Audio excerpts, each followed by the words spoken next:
magaalada Gothenburg ee dalkaasi Sweden ayaa lagu soo bandhigay buug khaamuus ah kaas oo ka kooban luqadaha Swedishka iyo Soomaaliga waxaana soo bandhigay aqoonyahan Soomaaliyeed oo qoray buuggaasi warbixinta warkan waxa inoo hayo wariyaheena Maxamed Cabdulqaadir Daahir MCD munaasabad si heersan loo soo agaasimo lagu soo bandhigaya buug lagu magacaabo haqabtir oo uu qoro Cabdiqani Xasan ayaa lagu soo bandhigay magaalada Gothenburg ee caasimadda labaad dalka Sweden munaasabadaas ayaa waxaa soo qaban qaabiyey macallin Yuusuf Xasan macallin Daahir jeetay qaar ka mid ah jaaliyadda Soomaaliyeed ee ku dhaqan magaalada Gothenburg waxaana ka soo qayb galay bahda qalinada Soomaaliyeed ee ku nool guud ahaan dalka Sweden aqoonyahana Soomaaliyeed iyo qoraaga buuggan ayaa sharaxaad ka bixiyay faa'iidada buuggan u leeyahay bulshada Soomaaliyeed ee ku dhaqan dalka Sweden caqliga bani'aadamka Ilaahay si waa labo hal caqli Ilaahay si laakiin mid usaa kasbad waxa leedahay caqliga oo Ilaahay ku abuuro bigoobadka oo muwaahibka Ilaahay uu siiyay oo kala soocayo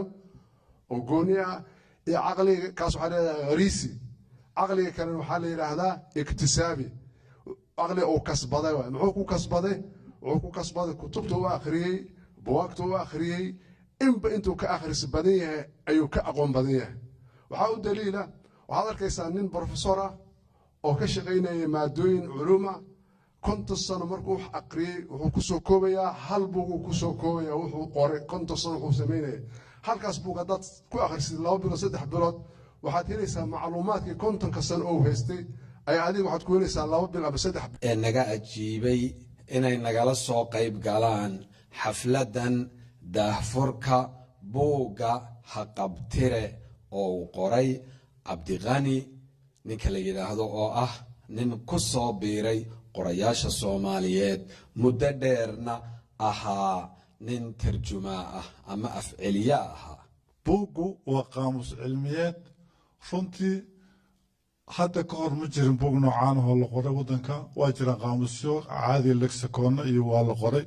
laakiin annagu haddaan nahay turjumaanada muddo dheer ma haysan wax tixraaca ama gacanta lagu qabsado xagga luqadaha kale ee dadka turjumaanada kale wadanka nala jooga ay haysteen runtaan Soomaalidana way naga maqneed runtii aad bay u dadaalaan dadku luqadana waa bartaan laakiin waxaa dhib ku noqday terminology-ga ayagoo walba mustalaxu iska adkaa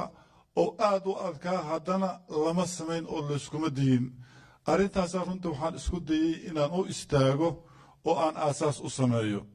ilaahay subxaanahu wa tacaala fadligiisa ilaahay waa i fududeeyey ilaahayna wuxuu ii soo diray dad runtii aad aqoonyahan u ah oo wanaagsan oo macallimiin oo sharaf leh oo rag halkan ka hadlaya Yuusuf iyo Daahir ay ka mid yihiin Maxamed Cabdulqaadir Daahir warbaahinta qaranka Soomaaliyeed Gothenburg Sweden